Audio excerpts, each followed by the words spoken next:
Study with Mallika চ্যানেলে সবাইকে স্বাগত। আজকে আমার পড়ানোর বিষয় হলো ক্লাস 7-এর lesson 11 the X, R K Narayan. Let's read, চলো পড়া শুরু করি। ভেলান ওয়াজ পারফেক্টলি, ভেলান ছিল পুরোপুরিভাবে কন্টেন্টেড অ্যান্ড হ্যাপি, তৃপ্ত এবং খুশি। He demanded nothing more of life, সে জীবনের থেকে বেশি কিছু আর চাইতো না। ডিমান্ডেড মানে দাবি করা, নাথিং মোর অফ লাইফ মানে জীবনের থেকে বেশি কিছু। As far as he could see, যতদূর সে দেখতো, the people in the big house, বড় বাড়ির মধ্যে লোকগুলোকেও seemed to be equally at peace with life, তারাও একই রকমভাবে জীবনে শান্তিতে রয়েছে। One saw no reason why this good things should not go on and on forever, এই ভালো জিনিসগুলো একই রকমভাবে চিরকাল না চলার কেউ কারণ দেখতে পেল না। But death পিপড around the corner, কিন্তু মৃত্যু নিকটেই উকে দিতে লাগলো। ওয়ান মিড নাইট, একদিন মধ্যরাত্রে হি ওয়াজ অ্যাওয়াকেন্ড, তাকে জাগিয়ে তোলা হলো, অ্যান্ড টোল্ড, এবং বলা হলো, that the master was dead, যে প্রভু মারা গেছেন। What is to happen to the garden, বাগানের কি হবে, অ্যান্ড টু মি, এবং আমার, the sons are no good, ছেলেরা তো ভালো নয়। হি থট অ্যাট ওয়ান্স, সেই মুহূর্তে তিনি চিন্তা করলেন। And his fears proved to be not entirely groundless, এবং তার ভয়গুলি পুরোপুরি ভিত্তিহীন প্রমাণ হলো না। The sons were no good really, ছেলেরা সত্যিই ভালো ছিল না। দে স্টেড ফর এ ইয়ার মোর, তারা আরও 1 বছর রইল। কোয়ার্ল্ড অ্যামং দেমসেলফ, নিজেদের মধ্যে ঝগড়াঝাটি করলো। অ্যান্ড ওয়েন্ট অ্যাওয়ে, এবং চলে গেল, টু লিভ, থাকতে, ইন অ্যানাদার হাউস, অন্য বাড়িতে।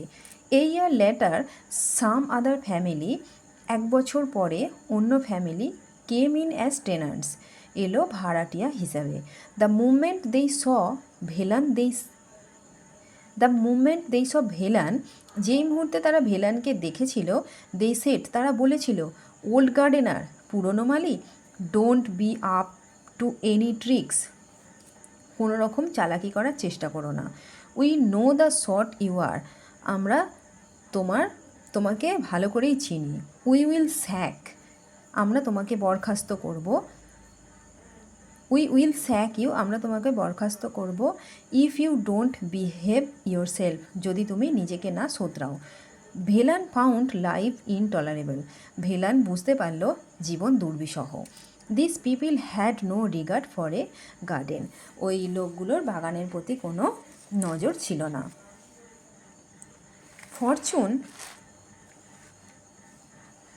ফরচুন ভাগ্য, হাউএভার, যদিও, শুন ফেভারড হিম, ভাগ্য যদিও খুব তাড়াতাড়ি সহায় হলো। দ্য টেনান্টস লেভ, ভাড়াটিয়ারা চলে গেল।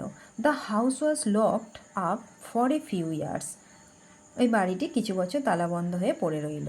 ওকেশনালি, মাঝে মাঝে, ওয়ান অফ দ্য সন্স, ওই ছেলেদের মধ্যে একজন ছেলে, অফ দ্য লেট অনার, ওই মৃত মালিকের ছেলেদের মধ্যে একজন ছেলে, কেম round and inspected the garden, হাজির হতো এবং বাগান পরিদর্শন করত। গ্র্যাজুয়ালি, ধীরে ধীরে, ইভেন দিস সিজড, সেটাও বন্ধ হয়ে গেল।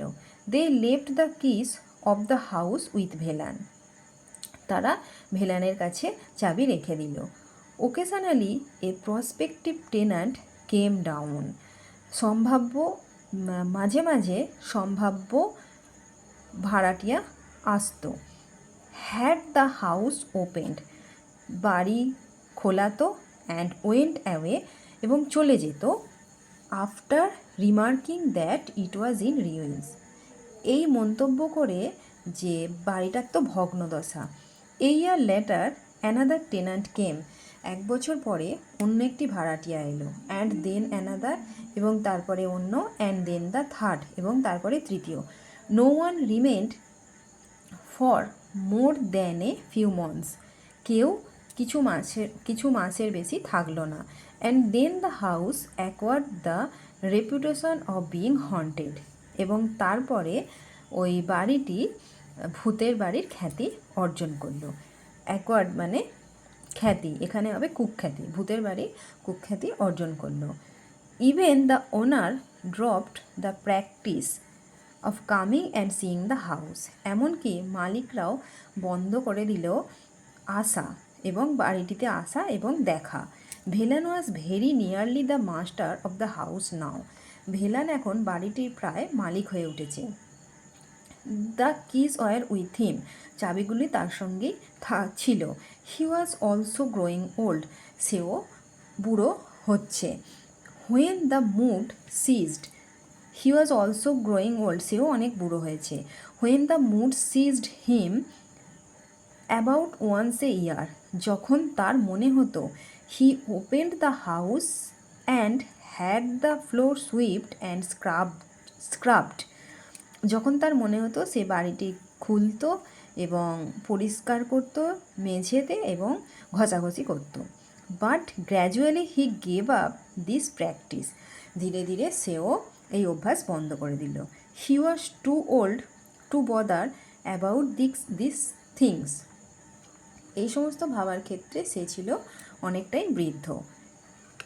Years and years passed without any change, বছরের পর বছর কাটতে লাগলো কোনো রকম পরিবর্তন ছাড়াই।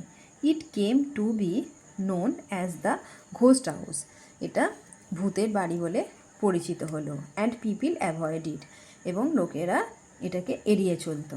Velan found nothing to grumble about in this state of affairs, এইসব বিষয়ে ভেলানের অভিযোগ করার কোনো কিছুই ছিল না। ইট সুইটেড হিম এক্সেলেন্টলি, এটা ঠিক পুরোপুরিভাবে তার সঙ্গেই মিলে গিয়েছিল। এখানে আমার ভিডিওটা শেষ করছি। আজকে লেসন 11-এর দ্য এক্সট্রা পড়ালাম। ভালো লেগে থাকলে ভিডিওটি ফলো করো।